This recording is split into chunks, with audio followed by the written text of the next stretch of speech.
Bonjour à tous et bienvenue à ce nouvel agro-webinaire du mardi. Et aujourd'hui, on va parler de la thématique santé globale et de manière très contextualisée, puisqu'on va parler d'élevage et donc pour une approche globale de la santé en élevage.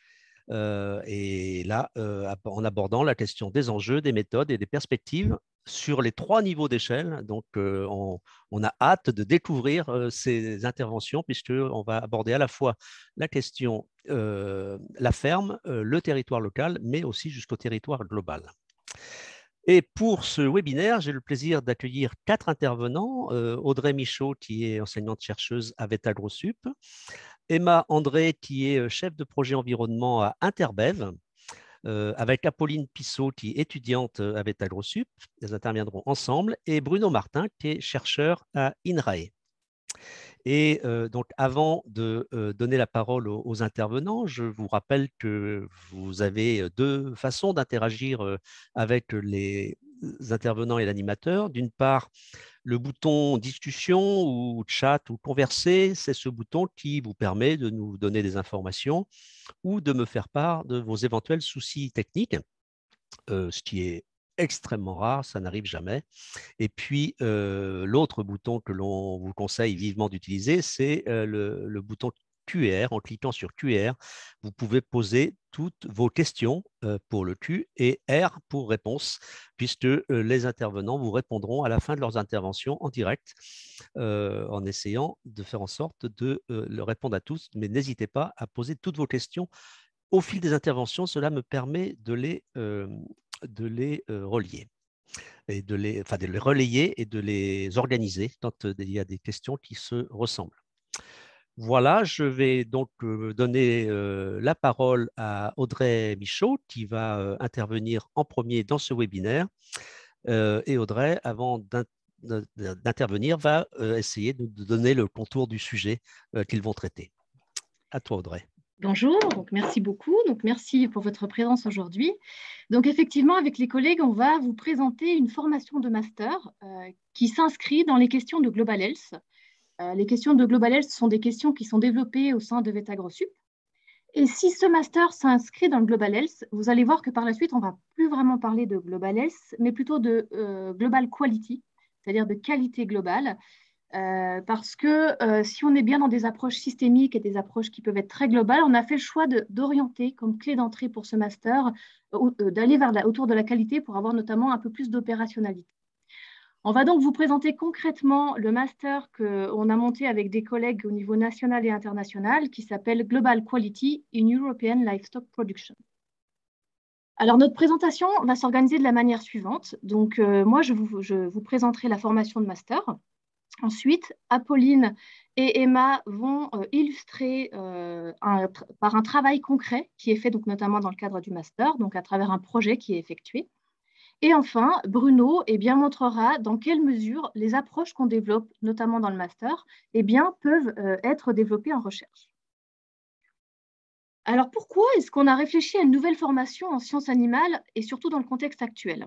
Parce que comme vous pouvez le voir, l'élevage a de nombreux défis à relever puisqu'il se trouve au cœur de nombreux enjeux, des enjeux économiques, avec à la fois des considérations qui peuvent prendre en compte des aspects géopolitiques, par exemple la gestion des marchés, mais aussi des aspects beaucoup plus localisés, en allant jusqu'à faire vivre un agriculteur de son métier sur sa ferme. On a également des enjeux forts d'un point de vue environnemental, avec toutes les questions autour des pollutions, la question forte autour de la gestion des gaz à effet de serre. Il y a des questions autour de la gestion sanitaire, et on le voit avec les crises omniprésentes, notamment en France. Et enfin, de nombreuses questions sociétales, questions autour du bien-être animal, questions autour de la consommation de la viande, qui interrogent même sur la place de l'élevage intensif, voire de l'élevage. Et toutes ces questions, elles sont dans un contexte où il faut quand même toujours produire avec une bonne qualité et pour nourrir la population. Ce qui fait qu'il y a de nombreux enjeux à relever pour l'élevage, mais il y a une réelle nécessité de progresser dans les modes de production. Il faut aller vers une meilleure santé, une meilleure qualité environnementale, une meilleure intégration dans les territoires et plus d'éthique. Et donc, nous, on pense que les écoles d'ingénieurs, notamment les écoles d'ingénieurs en agronomie, ont toute leur place dans ces enjeux et dans ces débats. Pourquoi? Eh bien, parce qu'en fait, les écoles d'ingénieurs forment des apprenants qui sont amenés à travailler dans le monde agricole par la suite, soit en tant que conseillers, soit en tant qu'acteurs du changement ou également en tant qu'agriculteurs. Il est donc vraiment nécessaire de bien préparer nos apprenants à relever tous ces défis et à être capables aussi de repositionner les sciences animales dans les nombreuses questions sociétales auxquelles on a actuellement affaire. Et c'est donc dans ce contexte eh bien, qu'on a réfléchi à une formation de master orientée du coup autour de la qualité globale des systèmes d'élevage européens, mais on s'inscrit bien dans un contexte plus général qui est le Global Health. Alors pour nous, qu'est-ce que c'est la qualité? La qualité, on peut la traduire un petit peu comme la capacité d'un système de production à être en adéquation avec les attentes de toutes les parties prenantes dans un contexte spécifique et en tenant compte d'enjeux spécifiques. Ce qu'on appelle les parties prenantes, ce sont tous les acteurs qui sont amenés à côtoyer la ferme de manière directe ou de manière indirecte. Et donc, au sein des territoires, eh bien, quand on va analyser un système de production, notre niveau d'échelle, c'est bien le système de production. On va regarder tous les acteurs qui interagissent au niveau de la ferme, mais on va aller à d'autres niveaux puisqu'on va sur les acteurs qui peuvent être également éloignés. Et dans ce master, eh bien, l'objectif, c'est de proposer des méthodes d'évaluation à la multiperformance qu'on va mettre au système de l'amélioration continue des systèmes de production, qu'on va mettre au service de l'amélioration continue des systèmes de production.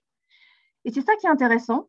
Et ce qui est intéressant dans la qualité, c'est qu'en plus d'avoir une vision un peu positive, on a cette notion d'amélioration continue, c'est-à-dire que, eh bien, on va se permettre d'avoir une approche qui finalement va pouvoir s'adapter, s'ajuster au fur et à mesure.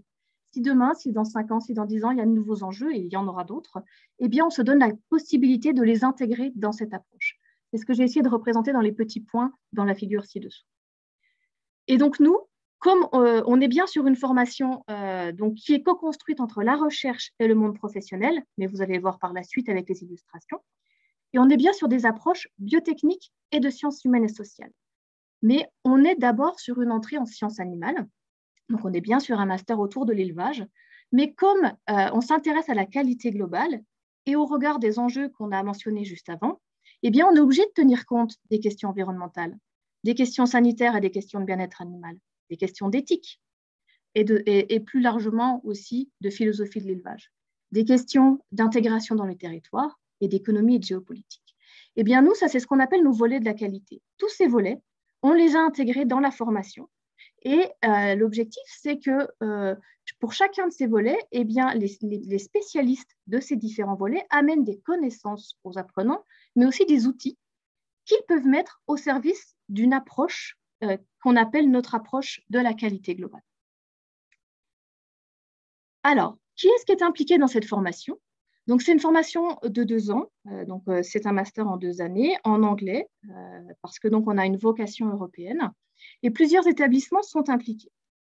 Donc, au niveau national, c'est une formation qui est portée par l'Université Clermont-Auvergne et Agrossup et qui est montée en partenariat avec Bordeaux Sciences Agro et l'Université de Lorraine-Saïa. Au niveau international, on collabore avec l'Université de Padoue en Italie et l'Université de Bocoup à Vienne. L'objectif, c'est bien de travailler avec des universités qui ont des compétences différentes, notamment sur les volets de la qualité, qu'on puisse mettre ces différentes compétences et expertises au service de cette formation de master. Mais en plus de cette complémentarité dans les compétences, on a aussi des complémentarités dans les modèles de production. Et donc, ça permet de proposer aux étudiants eh bien, des modèles d'élevage différents et donc de réfléchir à la qualité globale autrement. Dans cette formation, on a également une implication forte des professionnels et de la recherche. Et donc, vous pouvez le voir ici, on a donc à la fois des collègues comme Interbev et puis l'INRAE qui est également très présent dans nos enseignements. Alors, rapidement, comment s'organise cette formation? On a un gros socle qui tourne autour de l'évaluation multicritère, puisque c'est quand même le cœur de ce master. Et on considère à la fois les évaluations multicritères qualitatives et quantitatives. Ensuite, puisque c'est un master en sciences animales, on a déjà un socle important en sciences biotechniques autour des sciences animales, sur les pratiques d'élevage, les approches systémiques, la sécurité sanitaire. Là, on commence un petit peu à aller vers le côté un petit peu notamment vétérinaire, l'aspect bien-être animal. Et puis, on rajoute les connaissances sur les autres volets, comme l'environnement. Et on a un deuxième socle, donc, qui est tout aussi conséquent que les sciences biotechniques, qui concerne les sciences humaines et sociales, avec des apports sur les approches territoriales, sur l'économie et la géopolitique, qui nous permet notamment de toucher différents niveaux. Hein. Donc là, on va de la ferme au territoire, voire au grand territoire mondial.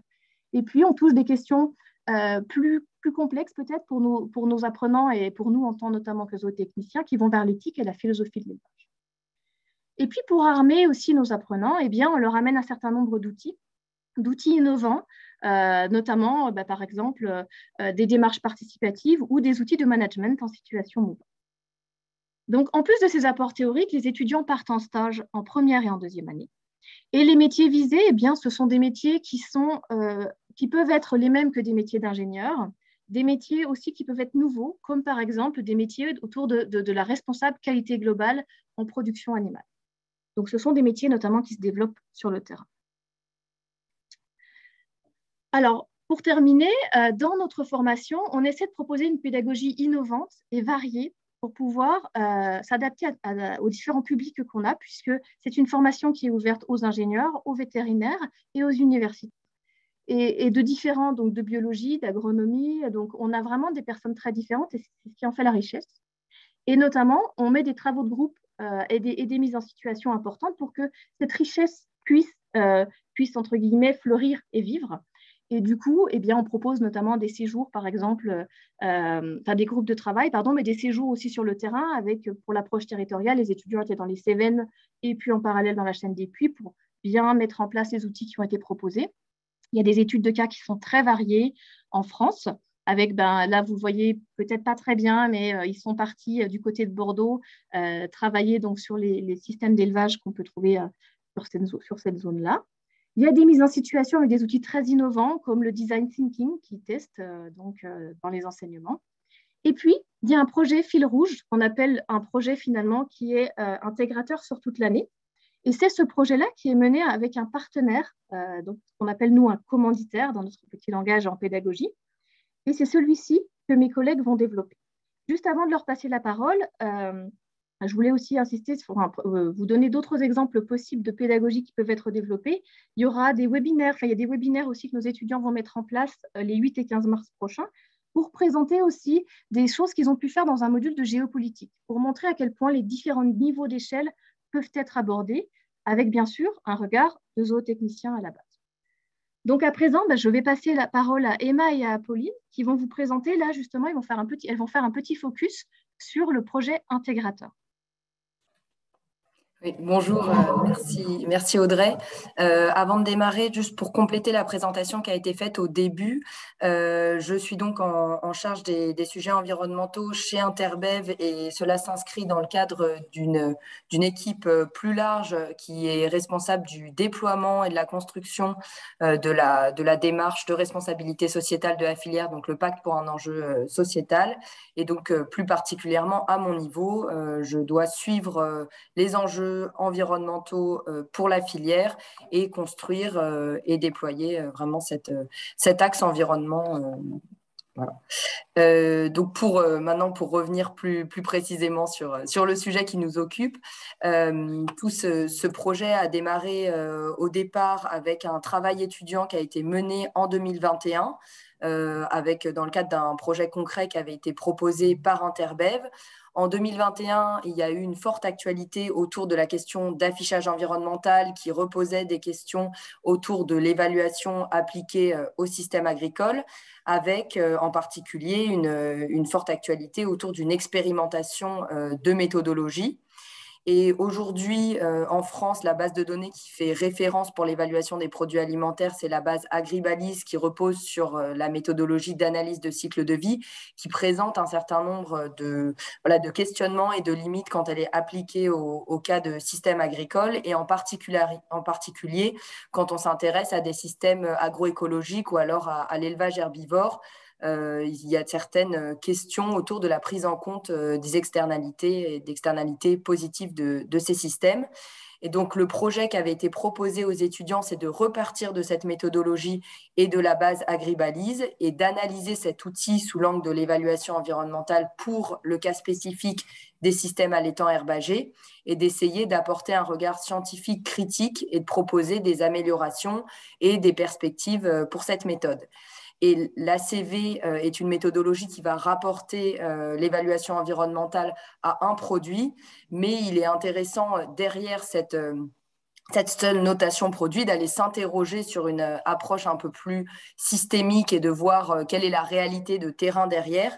Et donc là, ce projet étudiant a vraiment mis l'accent sur la nécessité d'essayer de travailler à l'échelle des territoires et de voir concrètement l'impact de ces notations sur le terrain. Et donc, à partir de ce projet 2021, un nouveau projet a été proposé cette année, cette fois-ci pour construire une méthode d'évaluation des contributions de l'élevage en France, en essayant aussi de s'interroger sur l'ancrage de ces activités et leurs interactions et leurs impacts à l'échelle d'un territoire et de réfléchir à l'avenir d'un territoire avec ou sans élevage, voilà, de voir quelles sont les contributions très concrètes de l'élevage. Et donc, la mission qui a été confiée aux étudiants, ça a été de créer un outil qui puisse ensuite être mobilisé par des élus ou par des collectivités territoriales, avec là un test qui a été fait sur des territoires particuliers, mais avec l'objectif final que cet outil soit applicable quel que soit le territoire, qu'il soit objectif, qu'il puisse être transversal et donc tenir compte d'enjeux assez larges, pas seulement environnementaux, mais également de s'interroger sur d'autres dimensions qu'Apolline pourra détailler ensuite, et également d'en faire vraiment un objet un outil qui soit participatif pour, in fine, permettre aux élus d'évaluer eux-mêmes les contributions de l'élevage sur leur territoire et de pouvoir s'interroger dans la mise en place de politiques publiques ou de projets sur les perspectives, la façon dont l'élevage va pouvoir s'intégrer dans ces projets et d'essayer de voir les impacts sur l'élevage et les perspectives pour le territoire. Je passe la parole à Apolline pour présenter un peu plus spécifiquement ce que les étudiants ont fait dans le cadre de ce projet. Donc, bonjour à tous. Je m'appelle Apolline Pissot et je suis étudiante en deuxième année dans le master GloQual.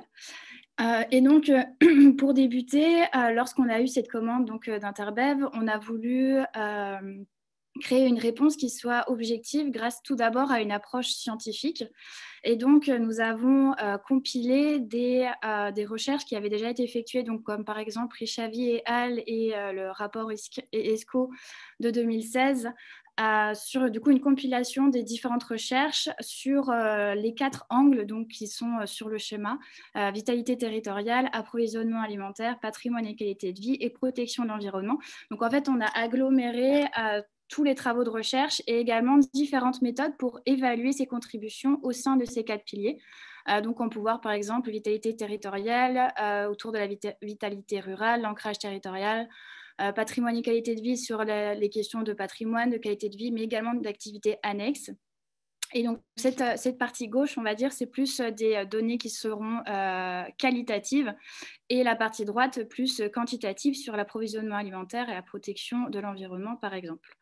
Et donc, à la suite de cette approche scientifique et de ce travail bibliographique, nous avons effectué une phase d'appropriation et de construction du projet. Donc, en suivant du coup les objectifs du master et grâce aussi aux différents intervenants qu'on a pu avoir, on a partagé ce projet avec du coup des sociologues autour, par exemple, de la cosmologie ou des enquêtes pragmatiques. Comme a dit Audrey auparavant, avec des économistes, nous avons aussi parlé de design thinking et un peu changé nos méthodes de travail et la vision qu'on a de nous de base, on va dire, en tant qu'ingénieur agronome sur le travail de groupe avec du coup cette nouvelle méthode. Et également avec des géographes sur le diagnostic territoire qui nous a permis d'avoir une vision très très large à l'échelle territoriale et quelque chose qui était assez nouveau pour nous. Et donc, à la suite de ça, de cette approche scientifique, nous avons décidé de proposer une méthode qui se base du coup sur 2 phases. Donc une première phase qui est une phase plutôt en amont du terrain, plutôt sur des contributions qui sont donc quantitatives. Et donc auparavant, en fait, dans notre méthode, on effectue une bibliographie sur le département dans lequel on souhaite donc aller pour notre approche participative. Donc par exemple, nous, on a testé sur 3 territoires pour voir des territoires qui sont totalement différents dans le type de système d'élevage, donc les Pyrénées-Atlantiques, la Saône-et-Loire et les Ardennes. Et en fait, grâce à cette bibliographie qu'on fait en amont, on arrive un peu à discerner différents territoires dans le département qui ont des systèmes d'élevage à peu près similaires. Donc, par exemple, dans le Pyrénées-Atlantiques, on a discerné Pays Basque et Béarn afin d'avoir en fait un territoire très ancré dans un type d'élevage et d'identifier les contributions quantitatives donc grâce à des bases de données là, donc type Agresse ou bien tout ce qui est autour de la Chambre d'agriculture qui sont donc des données beaucoup plus quantitatives. Et donc à la suite de ces données, donc on a créé un peu un inventaire, on va dire, des contributions avec les indicateurs et donc les chiffres. À la suite de ça, on arrive sur le terrain. Et donc, on a une première phase qui est une phase d'entretien avec les différents acteurs sur le terrain. Donc, comme par exemple, on a eu dans le Pays Basque une personne du conseil départemental ou bien un éleveur de Soirati ou des personnes de l'office de tourisme de Saint-Jean-Pied-de-Port. Et d'autres encore, mais je n'ai pas tout mis ici. Et donc, on a donc cette approche qualitative et participative où on va, grâce à des enquêtes pragmatiques, vérifier tout d'abord nos données quantitatives qu'on a pu avoir sur les bases de données, trouver aussi des nouvelles données quantitatives et qualitatives, puisque en fait, notre recherche en amont sur le base de données bibliographiques sont faites majoritairement à l'échelle nationale. Et l'élevage est très ancré dans un territoire, donc du coup, on ne pouvait pas appréhender l'ensemble des contributions en salle. On est obligé aussi d'écouter et de prendre en considération les acteurs du terrain pour du coup prendre en considération ces contributions auxquelles nous, on n'avait pas pensé puisqu'on ne les connaissait pas. Et également aussi, grâce à ces entretiens, on peut appréhender les enjeux du territoire et également on leur demande la manière dont eux-mêmes identifient ces contributions et leurs méthodes d'évaluation pour aussi par la suite nous toujours dans cet objectif d'amélioration de notre méthode pour les prendre en considération par la suite. Et également on demande dans ces enquêtes-là une prospective de la disparition de l'élevage avec les causes et les conséquences qui nous permettent nous d'identifier du coup les points de vigilance à avoir qui sont très spécifiques à un territoire et également les conséquences qu'il peut amener à ce territoire donné-là. Ensuite, du coup, en plus de cette approche grâce aux entretiens, on organise un atelier participatif où élus, citoyens, éleveurs, acteurs de l'environnement, acteurs du tourisme et également professionnels de l'élevage sont invités. Et donc, on cherche ici la neutralité dans la réalisation de cet atelier participatif en essayant d'inviter le maximum de personnes venant d'horizons différents. Et donc, cet atelier participatif se déroule en 4 phases. La première phase est le brainstorming où on pose une question d'entrée de jeu, c'est sur que vous évoque l'élevage ici dans votre région. Et le but, en fait, c'est de faire un point sur les contributions qu'ils peuvent avoir, eux, auxquelles ils peuvent penser, afin de ne pas les orienter par la suite et en fait faire un peu un état, une mise à plat de ce que eux pensent et également amorcer un dialogue entre eux pour créer un échange. Ensuite, on réalise une partie du jeu sérieux Lagrange afin donc c'est un jeu qui permet en fait de définir l'utilisation des territoires ainsi que les différentes productions donc autour de l'élevage sur ce territoire-là. Et l'objectif, c'est donc d'avoir aussi un dialogue entre acteurs, ce qui est très intéressant pour obtenir en fait une vision commune de leur territoire, puisqu'on peut avoir des visions différentes en fonction de notre métier ou bien de là où on vient. Ensuite, on réalise une phase de prospective. Donc, on demande en fait, on demande l'historique. Donc, la question auparavant, c'est est-ce qu'il y a toujours eu de l'élevage dans votre territoire? Donc, en fait, on appréhende l'historique pour mieux appréhender le futur. Et donc, la question finale, c'est donc nous sommes en 2040, il n'y a plus d'élevage sur votre territoire. Et donc, que s'est-il passé? Et donc, on réalise 2 ateliers, causes et conséquences. Afin, là, on identifie vraiment les contributions de l'élevage sur les conséquences. Parce que du coup, forcément, puisqu'on on visualise le futur, on voit vraiment quel pilier en fait va plus réduire, par exemple si c'est le pilier environnement ou le pilier approvisionnement. Et ça va être très différent en fonction des territoires qu'on étudie. Et enfin, on termine par un World Café qui se base sur 3 sujets principaux qui sont le patrimoine, la qualité de vie et le paysage, où là, on va identifier les contributions de l'élevage également, qui sont propres au territoire, donc les liens vraiment au territoire, c'est là où on aborde les questions d'identité. Et également questionner donc, les participants sur des questions plus de ressenti et d'émotion entre élevage et territoire, élevage et paysage, élevage et patrimoine. Donc là, par exemple, je vous ai mis un des résultats qu'on a eu au Pays Basque, du coup, sur la partie paysage. Donc, on peut voir la question était quelles sont les spécificités des paysages basco-béarnais façonnés par l'élevage.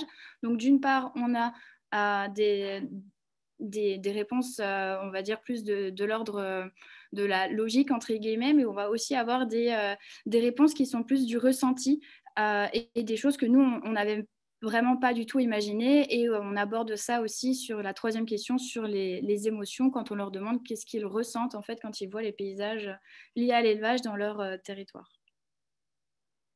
Enfin, du coup, une fois qu'on est rentré sur notre terrain, de notre terrain, on construit les résultats. Donc, c'est la construction d'un rapport contenant toutes les contributions classées par pilier et par territoire.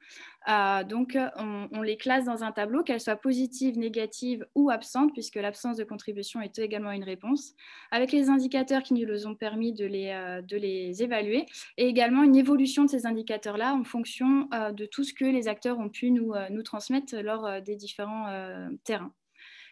Et enfin, en fait, donc on peut voir, je vous ai remis le petit schéma à droite. Et donc, en fait, à chaque contribution, on va essayer de remplir le carré blanc et donc de voir quels sont les piliers qui sont les plus importants et quel système d'élevage va par exemple, avoir un effet sur la vitalité territoriale ou bien un effet sur la protection de l'environnement. Et donc ici, le but est d'évaluer l'ancrage des systèmes, donc le lien qui existe réellement entre système d'élevage et le territoire dans lequel il est, sous les 4 angles, et différencier aussi les systèmes d'élevage au sein des territoires, également avec cette approche de vitalité territoriale, approvisionnement alimentaire, patrimoine et qualité de vie et protection de l'environnement, pour voir par exemple quels sont les systèmes d'élevage qui sont à améliorer sous ces 4 angles-là ou ceux qui sont du coup à protéger puisqu'ils correspondent à ces 4 piliers. Voilà pour ma présentation. Et pour terminer en conclusion aussi de l'illustration de ce cas concret et revenir un peu sur justement ce qu'apporte cette collaboration entre enseignement et organismes de terrain, nous, ce qu'on trouve particulièrement intéressant, c'est cette approche de durabilité globale du master qui fait vraiment écho aussi avec la démarche RSE d'Interbev, puisque dans nos démarches RSE, j'ai déjà cité le pilier environnement, mais il y a également une approche santé et bien-être des animaux, une approche alimentation durable et une sur l'attractivité des métiers. Et donc, c'est vrai que dans les objectifs du master, c'était particulièrement intéressant de pouvoir dialoguer sur ces différents aspects. Et également, comme l'a dit Audrey au départ, le master s'articule autour des attentes des parties prenantes. Et c'est également quelque chose qu'on essaye d'intégrer au sein d'Interbev dans la construction et dans le déploiement de la démarche.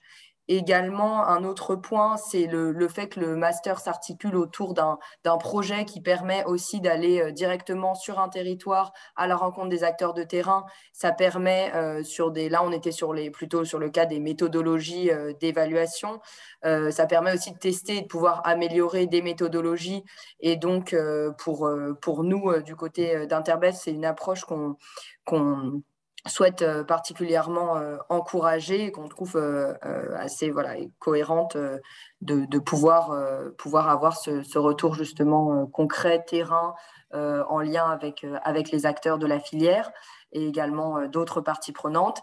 Et enfin, la démarche RSE repose sur un principe d'amélioration continue qui tient compte à la fois des attentes des acteurs de la filière, mais également d'un panel d'acteurs extérieurs, dont les pouvoirs publics, la société civile. Et là, le fait de pouvoir aussi avoir cette entrée et ce dialogue avec le monde de l'enseignement, on estime que ça permet d'avoir un élargissement du panel qui est intéressants. Merci beaucoup, Apolline et Emma. Donc, on donne maintenant la parole à Bruno qui va nous apporter les principaux résultats de recherche actuels, c'est ça? Alors moi, je vais illustrer en fait la mobilisation de cette approche de la qualité globale en fait. Alors pour ce qui me concerne à l'échelle de la ferme, dans le domaine de la recherche. Alors je suis Bruno Martin, je suis chercheur à INRAE. Je fais partie de l'unité mixte de recherche sur les herbivores qui est située à côté de Clermont-Ferrand et personnellement, je suis spécialisé sur les questions relatives à la qualité du lait et des produits laitiers. Alors, je coordonne accessoirement un projet de recherche européen qui s'appelle INTACT. INTACT, c'est Innovative Tools for Assessment and Authentication of Chicken Meat, Beef and Dairy Product Qualities. Alors, c'est un projet qui rassemble 20 partenaires, 10 partenaires académiques, 3 industriels et 7 PME.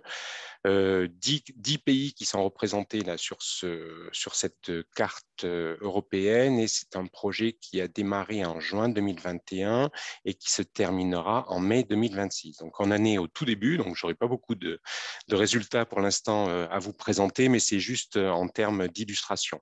Alors dans les partenaires qu'on a, on a en particulier, alors on va travailler sur 3 espèces. Trois produits, pardon, bovins laitiers, bovins allaitants et filière poulet de chair. Donc, avec des industriels de chacune de ces filières. Alors, le projet INTACT, vas-y, tu peux passer la suivante.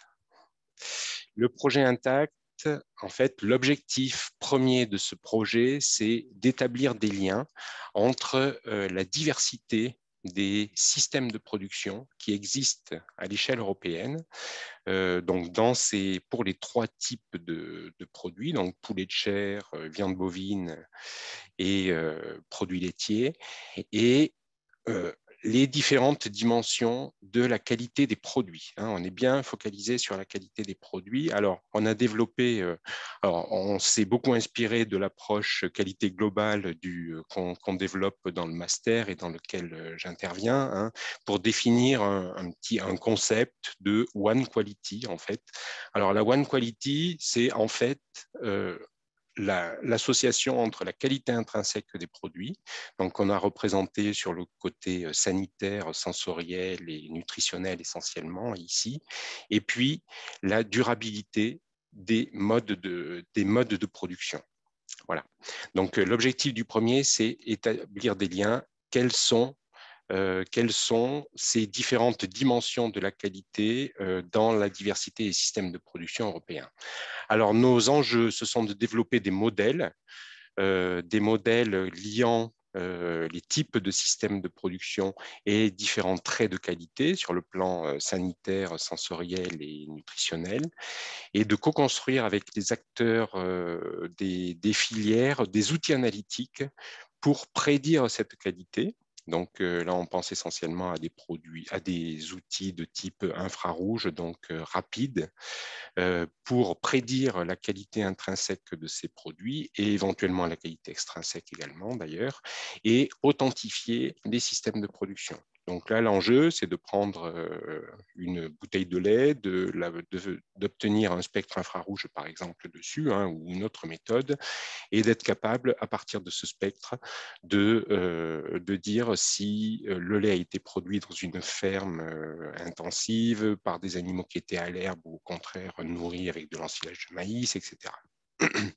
Alors, on veut également, dans ce projet, co-construire avec les acteurs de la chaîne alimentaire et les consommateurs des outils de scoring multicritères. Donc là aussi, on est vraiment en phase avec les objectifs du master. On est vraiment dans de l'évaluation multicritère.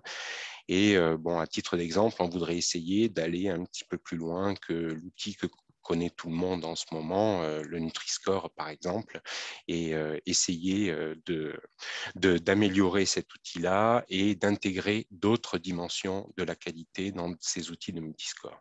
Et enfin, l'objectif final, c'est de promouvoir des systèmes d'élevage, des pratiques qui sont favorables à la fois pour la qualité des produits, la qualité intrinsèque et globalement la durabilité des systèmes de production et des outils et des méthodes qui sont adaptés évidemment à la diversité des systèmes de production, qu'on soit dans des systèmes très extensifs ou très intensifs. Alors notre approche de recherche, elle est basée sur une approche multi-acteurs, hein, qu'on qualifie de multi-acteurs, c'est-à-dire qu'on va co-construire avec les acteurs de la chaîne alimentaire et les responsables politiques. On va, grâce à cette approche-là, prioriser des systèmes de production qui semblent vraiment très intéressants à l'heure actuelle, et ainsi que des traits de qualité qui ont été peut-être peu abordés et qui méritent l'attention du projet. Et on va tenir compte des attentes des consommateurs et des citoyens. Donc ça, c'est le premier niveau. Alors, notre projet, il est basé sur un réseau de fermes dans lequel on va faire un certain nombre d'échantillonnages de produits. On va mesurer globalement la durabilité de ces fermes, et dans ces fermes, on va tester des pratiques innovantes. Et avec une partie du travail plus de laboratoire. Alors, laboratoire classique pour réaliser des mesures de la qualité intrinsèque des produits, mais aussi développer nos outils d'authentification, de prédiction de la qualité et nos outils de scoring multicritères. Alors, vraiment très rapidement, juste pour illustrer, donc par exemple sur le volet poulet de chair, donc là on aura, donc vous voyez sur la carte, on a l'Italie, la Suisse, la France, la Belgique et la Pologne qui sont impliquées. On va construire un réseau de fermes produisant des poulets de chair, des plus extensifs avec de l'élevage plein air, des souches à croissance très lente, aux plus intensifs. Donc là, vous voyez un exemple de trait de qualité qu'on va mesurer sur les produits qu'on va collecter dans ce réseau de fermes. Donc, une diversité de traits au niveau sensoriel avec des approches descriptives, des approches consommateurs, au niveau qualité nutritionnelle, donc une liste importante de composés qu'on va analyser dans les produits, et au niveau de la qualité sanitaire avec des polluants environnementaux, des résidus éventuellement d'antibiotiques, des toxines et tout le volet microbiologique également qui sera développé. Donc l'objectif, c'est de lier ces différents traits de qualité à la durabilité globalement de la ferme, alors en tenant compte des aspects économiques évidemment. On va également mener des estimations du bien-être animal dans ces fermes-là. On va mesurer un certain nombre de traits environnementaux et d'impacts environnementaux, et on va regarder l'acceptabilité sociale des modes de production. Donc pour être en phase avec notre approche One Quality. Alors, les résultats escomptés, donc, ce sont des modèles et des données qui vont lier des produits issus de différents systèmes de production avec la qualité intrinsèque et la qualité extrinsèque des produits, donc qui sont à destination des conseillers, des consommateurs, des transformateurs, etc. On va développer des outils analytiques donc, pour la prédiction de la qualité des produits et pour l'authentification des systèmes de production. Donc là, les end-users, là, ce sont plutôt les transformateurs, les organismes de certification. Voilà, on va développer comme je le disais, des outils de scoring multicritères, et on va développer également un certain nombre de pratiques, on va tester en tout cas un certain nombre de pratiques innovantes permettant d'améliorer à la fois la qualité intrinsèque des produits et la durabilité des systèmes de production dans lesquels ils sont produits. Donc voilà, j'ai fait un petit peu le tour. C'était essentiellement une illustration de l'approche développée dans ce master dans des labos de recherche pour faire le lien, quoi. Voilà, je vous remercie. Merci beaucoup. N'hésitez pas à poser vos questions maintenant parce que pour l'instant, ça vous paraît très clair. Je pensais que vous sauriez beaucoup plus. Ah, ça arrive, donc il faut que je fasse attention parce que quand je commence à relancer pour les questions, après, je risque d'en avoir trop. Et, euh, et donc, peut-être on va prendre une question d'Henri. Moi, j'en ai un peu sous le coude, mais j'ai une question d'Henri là, qui vient d'arriver, qui dit approche très séduisante, mais pourquoi cela n'a pas déjà été fait depuis le temps que ce sujet est sur la table? En particulier pour la recherche, puisque là, Bruno, tu nous présentes un projet de recherche qui démarre depuis un an. Pourquoi vous ne l'avez pas fait avant? Alors, on l'a fait en partie avant, hein. On l'a fait en partie avant. Le côté innovant en fait de ce projet-là, c'est qu'on aborde toutes les dimensions de la qualité ensemble. Hein, pour l'instant, on a essentiellement fait des études sur, d'une part, les impacts environnementaux, mais sans se soucier de ce qu'allait devenir la qualité intrinsèque du produit, par exemple. C'est des choses comme ça. Donc là, le côté intéressant et le côté un petit peu innovant, c'est que toutes les dimensions de la qualité sont abordées de façon concomitante, et aussi surprenant que ça puisse paraître, ça a été très, très peu fait. Alors, ce n'est pas pour autant qu'on n'a pas de connaissances dans ce domaine-là. Évidemment qu'on arrive quand même à mettre bout à bout les différentes pièces de recherche qui ont été menées, mais on a toujours quand même un petit peu un doute, et nous, on se dit que le fait d'aborder ces différentes dimensions de façon concomitante, c'est un gage quand même pour les filières, parce que quelquefois, on veut améliorer un aspect de la production et on en détériore deux autres à côté. Donc, avoir cette approche multicritère, maintenant, ça paraît complètement incontournable. Voilà. Et justement, vous êtes multicritère, vous êtes multi-pays. En termes de discipline scientifique dans ce projet, qui porte ce projet sur le plan disciplinaire?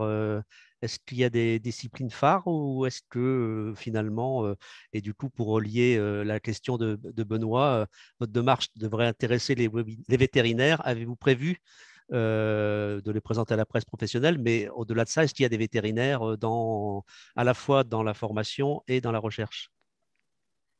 Alors, je prends la parole, mais tu complètes, Bruno. Oui. Enfin, Maria Pauline aussi, vous n'hésitez pas à compléter, hein. Euh, donc, c'est d'abord une formation de sciences animales, hein. Donc, c'est vraiment notre clé d'entrée. Et puis, on a amené les différents volets en termes de compétences. On les a aussi amenés dans l'enseignement. Mais pour nous, sciences animales, il y a aussi des vétérinaires, hein. On a les collègues de Lyon qui sont impliqués aussi, hein, dans le master, puisque VétagroSup, c'est agro et véto. Donc, on a vraiment les deux parties. Au niveau national, eh bien, en fait, on s'est répartis en termes de compétences aussi pour les enseignements, puisque les étudiants bougent, hein, sur les différents sites au niveau national et aussi au niveau international, ils vont bouger également. Donc, il y a vraiment un site des compétences différentes autour des sciences animales, mais aussi autour des autres volets de la qualité. Actuellement, la plupart des autres volets, sauf les questions environnementales qui sont aussi très développées par les collègues, notamment allemands, et italien, enfin autrichien, pardon, et italien. Sinon, tout ce qui est questions beaucoup éthiques, les questions géopolitiques, on les traite beaucoup en France quand même. Et pour compléter, le public vétérinaire, les étudiants vétérinaires peuvent suivre la formation. Bruno? Alors, en ce qui concerne plus spécifiquement le projet Intact, là, ce sont essentiellement des sciences animales, hein. Donc, moi, je suis le coordinateur de ce projet. Alors, dans les différentes compétences qui sont présentes, on a des microbiologistes, évidemment, des spécialistes de la biochimie des différents nutriments, des nutritionnistes. On a un nombre quand même assez important de vétérinaires également qui sont présents. Par rapport essentiellement aux questions de sécurité et de qualité sanitaire des produits. Et on a une diversité de disciplines un petit peu moins importante, un petit peu plus réduite quand même que dans le cadre du master. On a des sociologues qui interviennent dans l'approche multi-acteurs, mais ce n'est pas un volet qui est extrêmement développé dans ce projet-là en tout cas. Ok, merci. Alors, pour terminer avec la question de Benoît, vous communiquez sur le master auprès des vétérinaires, semaine vétérinaire, dépêche vétérinaire, etc. Alors, on ne communique pas dans ces réseaux-là, par contre, on communique auprès des écoles. Jusqu'à présent, c'est vrai qu'on recrute les étudiants vétérinaires en 5e année. C'est pour ça qu'on communiquait pas mal au sein des écoles, mais on a de plus en plus de demandes en formation continue. Donc ça, c'est effectivement une très bonne remarque et il faut qu'on travaille sur ces réseaux-là. Alors, une question d'Arnaud. Abordez-vous également l'impact de l'environnement sur l'élevage, en particulier dans le cadre du dérèglement climatique? C'est-à-dire qu'au lieu vous inversez la question, est-ce que vous étudiez ça aussi dans le projet Impact, Intact? Alors, dans le projet Intact, non, c'est pas un angle qu'on a prévu vraiment de développer. Alors, si ce n'est dans la partie dans laquelle on va développer un certain nombre de pratiques innovantes, parce que les pratiques innovantes, elles peuvent être également du ressort de cette question-là, quoi, hein, que faire par rapport au changement, au dérèglement climatique par rapport à ça. Mais ce n'est pas un volet spécifique qu'on a prévu de développer dans le projet. Alors après, bon, voilà, c'est un projet parmi d'autres et il y a d'autres projets qui abordent plus spécifiquement cette question-là qui est complètement pertinente, évidemment, et qu'on aborde dans le cadre du master d'ailleurs. Alors, une question d'Edwige qui concerne, à mon avis, à la fois, enfin tout le monde. Quelle est la place des éleveurs, des écoles agricoles et des futurs éleveurs dans la contribution au projet, donc peut-être dans le projet Intact, mais aussi dans les projets des étudiants? Moi, j'aimerais compléter en disant, bah, par exemple, quand vous faites l'atelier participatif, comment vous arrivez à réunir toutes les parties prenantes? Parce qu'on sait que c'est souvent compliqué d'avoir une bonne représentativité des différentes parties prenantes dans les ateliers participatifs. Donc, première question, Bruno, comment les éleveurs et les futurs éleveurs sont concernés dans le projet? Et Apolline et Emma, comment vous construisez vos groupes d'ateliers participatifs? Alors, dans ce projet, ils sont consultés essentiellement par cette approche multi-acteurs qu'on développe. Donc, on a un certain nombre de lieux et de méthodes différentes pour prendre en compte vraiment les attentes des éleveurs ainsi que d'autres acteurs des filières, hein. Euh, donc ça c'est un point un petit peu spécifique. Donc il y a un certain nombre d'interviews qui ont été menées, des panels tests, des choses comme ça. Et on intervient également, alors les éleveurs, ils sont très très impliqués également par rapport au réseau de fermes qu'on est en train de mettre en place. Alors c'est quelque chose qui est relativement limité, mais dans le cadre de ces réseaux de fermes, on développe également une approche de type Living Lab.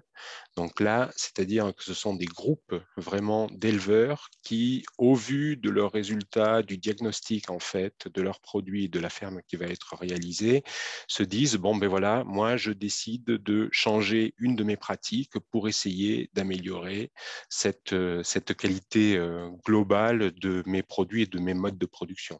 Donc ils sont impliqués à ce niveau-là également. Et du coup, Emma et Apolline, je ne sais pas qui répond, l'une ou l'autre.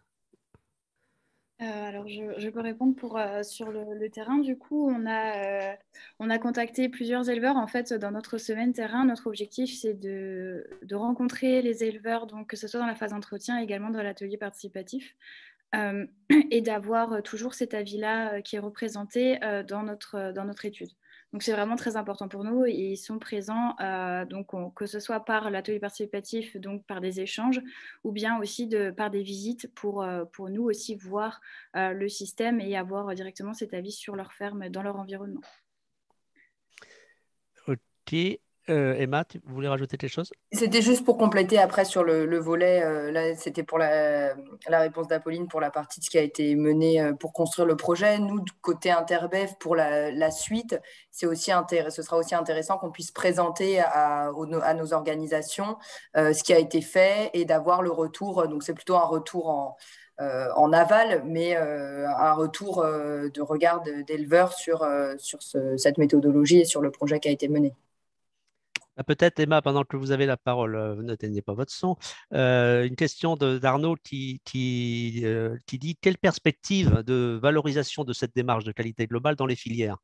Nouveau label, modification des cahiers des charges et quel impact sur les prix? Est-ce que vous avez déjà un peu du recul ou pas encore? Pas forcément. Je ne sais pas si c'était sur le master ou sur le projet intact en partie, mais je vais faire une Je réponse pense que c'est globale. plus sur la réponse, c'est plus sur la démarche globale, Oui. la démarche de qualité globale, Mhm. intégrant les questions sanitaires au-delà Mhm. des qualités intrinsèques des produits. Bah, ça, c'est vrai que c'est une approche, surtout au niveau de la filière, à tout le travail qui est mené autour du label rouge reprend bien justement cette démarche globale, puisque les conditions de production qui ont été révisées récemment prennent en compte l'ensemble de ces critères. À l'origine, le label rouge on était plutôt sur la qualité organoleptique du produit, mais maintenant, on a ajouté des garanties environnementales, des garanties en termes de bien-être animal, il y a également des garanties sanitaires. Donc, c'est vrai que tous ces retours-là, nous, on trouve que ça va vraiment dans le sens de cette réflexion autour des signes qualité et de ce signe qui est particulièrement porté et développé par la filière. Et donc, ce sera intéressant de pouvoir mobiliser les résultats pour engager des réflexions futures sur l'intégration au cahier des charges. Après, sur la question du prix, c'est plus difficile à dire, mais évidemment, tout dépendra de l'impact, oui, s'il faut mettre en place de nouvelles pratiques, ça pourrait en effet avoir un impact sur les coûts de production et donc, in fine, sur le prix. Mais là, à ce stade, c'est difficile de se positionner tant qu'on n'a pas fléché des pratiques en particulier. Euh, alors, il y avait une question de Jean-Pierre concernant les critères des qualités intrinsèques. Donc, il dit comment avez-vous estimé les qualités intrinsèques selon quels critères, notamment les critères gustatifs et nutritionnels qui peuvent varier d'un pays à l'autre ou d'un individu à l'autre et qui les fixe? Alors, on est en train de mettre en place le projet. Je voyais qu'il y avait également des questions. Où est-ce qu'on peut avoir les résultats du projet? Donc, pour l'instant, c'est encore un peu difficile. Ceci dit, je vais quand même vous mettre le lien avec le site du projet parce que vous pourrez le suivre pendant son déroulement et dès qu'on aura des résultats, ils seront publiés là-dessus.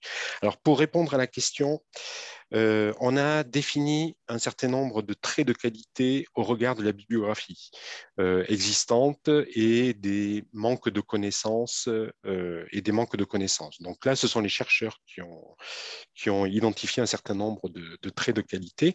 Et au-delà de ça, cette approche multi-acteurs qu'on est en train de développer justement en ce moment dans le démarrage du projet, elle a pour vocation de compléter cette liste de traits de qualité par rapport à des questions un peu spécifiques que se posent les filières, les consommateurs, les revendeurs, etc. Voilà. Donc, on a une pré-liste qu'on complète en ce moment avec cette approche multi-acteurs. Alors, pour répondre plus spécifiquement sur la question de la qualité sensorielle, alors la qualité sensorielle, on a prévu deux types d'approches. Des approches, donc ce sont toujours des approches avec des jurys de dégustateurs. Donc, on a des jurys de dégustateurs entraînés qui vont faire une description objective, entre guillemets, des qualités sensorielles des produits, et on a des approches consommateurs. Alors, les approches consommateurs, on sait très bien que d'un pays à l'autre, et les préférences et les attentes des consommateurs sont variables selon les pays. Et donc, ces approches consommateurs, on les développe toujours dans 2 ou 3 pays en parallèle, plutôt du nord et du sud de l'Europe. Voilà. Alors après, vous dire comment on va pondérer tout ça à la fin et comment on va donner des recommandations adaptées à chacun des pays, bon, ben, ça sera l'enjeu de la deuxième phase du projet, je dirais, et de la suite de ces consultations avec les acteurs des filières, globalement. Merci. Une autre question de Jean-Pierre. Avez-vous testé la durabilité écologique, économique ou sociale des produits sous label rouge et la qualité sanitaire et gustative des produits bio? C'est-à-dire, est-ce que vous faites des distinctions dans les filières et dans les produits entre ce qui est sous signe de qualité ou pas? Alors, la question des signes de qualité, elle n'est pas centrale par rapport à ce projet intact, mais on a quand même des groupes de fermes qui vont être en bio, hein, par exemple. Donc, on aura des apports sur ces questions-là. Alors, elle n'est pas centrale parce que des comparaisons bio-conventionnelles dans la bibliographie, il y a quand même déjà beaucoup de choses, même si ce n'est pas toujours complet et si toutes les dimensions justement de la qualité n'ont pas été abordées. Et on aura également des productions en label rouge, hein, que ce soit en viande bovine et en volaille également. Voilà, donc qui seront inclus dans ces systèmes de production qui seront étudiés à l'échelle européenne. Ok, merci. Donc, avant de prendre la question de Kevin, moi, je voulais revenir sur. J'avais une question là en suspens. J'ai le droit aussi de poser quelques questions, surtout quand les spectateurs, on arrive à prendre toutes les questions. Je trouve que le travail qui est mené sur les territoires avec des étudiants, ça me paraît très intéressant, très important. Est-ce que vous allez pouvoir le faire sur chacun des territoires? Est-ce que, comment vous allez mener ce travail et comment vous le menez avec des filières ou avec des réseaux interprofessionnels? Parce que moi, ça me rappelle de ce qui a été fait dans les années 80 en agronomie sur les études régionales, où c'était les étudiants qui faisaient des diagnostics régionaux, et en fait, ça a nourri le conseil, la recherche-développement, etc. Comment vous pouvez imaginer euh, travailler dans différents territoires, ou est-ce que vous allez mettre en place une méthode et la diffuser dans d'autres écoles? Comment vous voyez les choses? Je ne sais pas, peut-être je peux commencer à répondre et Pauline et Emma, vous pourrez compléter. Alors, pour ce cas-là, ce cas concret là, qui a été présenté en collaboration donc, avec Interbev, c'est typiquement les questions que les étudiants sont en train de se poser. Comment est-ce qu'on fait demain? Là, on a une approche qui est intéressante, originale, qui a l'avantage d'être neutre parce que ce sont des étudiants. Comment est-ce qu'on teste ça sur d'autres territoires? Par rapport au master, l'objectif, c'est que l'année prochaine, on change aussi, puisque chaque année, on change aussi de projet. On essaie de Eh proposer oui. une diversité de projets aux apprenants. Je pense que là, ça va être la main finalement commanditaire à Interbev. Les étudiants ont déjà envisagé des choses, peut-être mettre en ligne l'outil, enfin des choses comme ça. En tout cas, clairement, je pense qu'il ne faut pas le laisser s'arrêter là et qu'il faut augmenter les tests sur les territoires parce qu'il y aura des ajustements nécessaires. Et surtout, rien que sur 3 territoires, là, ils sont seulement en train de traiter les données. Il y a des résultats extrêmement intéressants, mais extrêmement variés, notamment aussi en termes de prospective. Et du coup, je pense qu'il faut le compléter au niveau national pour avoir des résultats intéressants. Ok, et ben donc je pense que c'est des sujets à traiter au sein de l'Alliance Agrignum, ça, entre les écoles, pour essayer de diffuser une méthode qui pourrait être utilisée dans les différentes spécialisations de production animale des autres écoles. Et donc, j'en arrive alors, il y a une nouvelle question. Comment pourrait-on accéder à l'étude réalisée sur les Ardennes? Bruno Martin est en train de répondre. Ah non, non, pardon. Non, D'accord. non, je me suis trompé. Donc, l'étude réalisée sur les Ardennes, Apolline, Emma? Peut-être Emma plutôt qui va répondre, puisque Emma en tant que commanditaire de l'étude. Oui, nous, l'objectif après, c'est de pouvoir retransmettre cette étude au niveau de nos comités régionaux, voilà, qui sont les relais régionaux d'Interbev. Et donc, ce sera sûrement après eux qui pourront le mettre à disposition. Je vais prendre une dernière question parce qu'il est 58 et Kevin, je ne vais quand même pas l'oublier, qui a posé la question en premier. Nous devons trouver des moyens d'encourager davantage d'étudiants à travailler dans le domaine de la production alimentaire, en particulier animale. Le nombre d'inscriptions prévues dans votre master, c'est pas beaucoup, hein? Alors là, on est sur entre 10 et 14. On ne voudrait pas aller au-delà de 20 parce qu'on voudrait rester sur un petit groupe parce qu'il y a quand même beaucoup de déplacements, une pédagogie innovante. Mais comme on est aussi en anglais, on est sur une formation, on va dire, avec des niveaux différents et une prise de recul différente. Donc, on est sur une vingtaine par an. Donc, c'est pas beaucoup. 20 en M1, 20 en M2, ouais, D'accord. 40 au Donc, total. on peut prendre la question de Léo. Qu'en est-il des outre-mer, en particulier milieu insulaire tropical? C'est une très bonne question. Par rapport, j'imagine, aux questions posées, enfin, c'est un terrain sur lequel on n'est encore jamais allé. Et il n'y a pas de problème pour y aller. C'est juste qu'on n'a pas eu l'occasion jusqu'à présent pour aller travailler sur ces questions. Oui, je pense que les étudiants ne seraient pas opposés à aller faire un tour en milieu insulaire tropical. Très Non. bien. Eh bien, écoutez, je vous remercie beaucoup tous les quatre pour vos interventions, pour nous donner des perspectives. Et là, je trouve vraiment qu'il y a des belles perspectives pour traiter pour aborder l'évolution des élevages, en particulier en intégrant de nombreux autres critères. Hein, et ça, c'est important pour l'avenir de l'élevage. Et donc, merci à tous les quatre. On n'a pas discuté la question de santé globale et de qualité globale, alors que Bruno a fait un lapsus, mais tant pis, on a bien compris qu'on s'intéressait d'abord aux produits et ce n'est pas seulement que des aspects de santé. Merci à tous. La semaine prochaine, on se retrouve mardi pour la thématique changement climatique et on parlera de l'évolution de la gestion des risques en agriculture avec le changement climatique. Bonne semaine à tous. Encore merci et à bientôt. Au revoir.